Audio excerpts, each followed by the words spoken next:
செய்தி பார்த்துக் கொண்டிருக்கிறோம். அடசலில் 48வது ஆலோசனை கூட்டம். விழுப்புரம் மாவட்டம் மரக்காணம் ஒன்றியத்துக்கு உட்பட்ட அடசல் என்ற கிராமத்தில் வரும் 24/4/2026 வெள்ளிக்கிழமை மாலை 5 மணி அளவில் நடைபெறவுள்ள விவசாயிகள் முன்னேற்ற சங்கத்தின் 48வது ஆலோசனை கூட்டம் விவசாயிகள் முன்னேற்ற சங்கத்தின் செய்தி தொடர்பாளர் கீழ் மாம்பட்டி எஸ். கோவிந்தன், விழுப்புரம் வடக்கு மாவட்ட செயலாளர் ஆலகராமு டி. முருகன், விழுப்புரம் வடக்கு மாவட்ட கொள்கை பரப்பு செயலாளர் ஏ. பார்த்திபன், மரக்காணம் ஒன்றிய செயலாளர் பி. சிவா, அடசல் கிளை நிர்வாகி நா.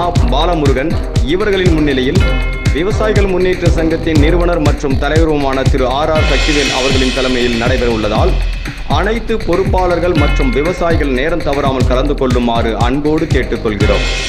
விவசாயிகள் முன்னேற்ற சங்கம் குரல் கொடுக்குது, வாழ்வாதார பாதையை தெளிவாக காட்டுது, கிராமம் தோறும் அறிவு விதை விதைக்குது, நம்ம எதிர்காலம் மொழி வீதி காட்டுது.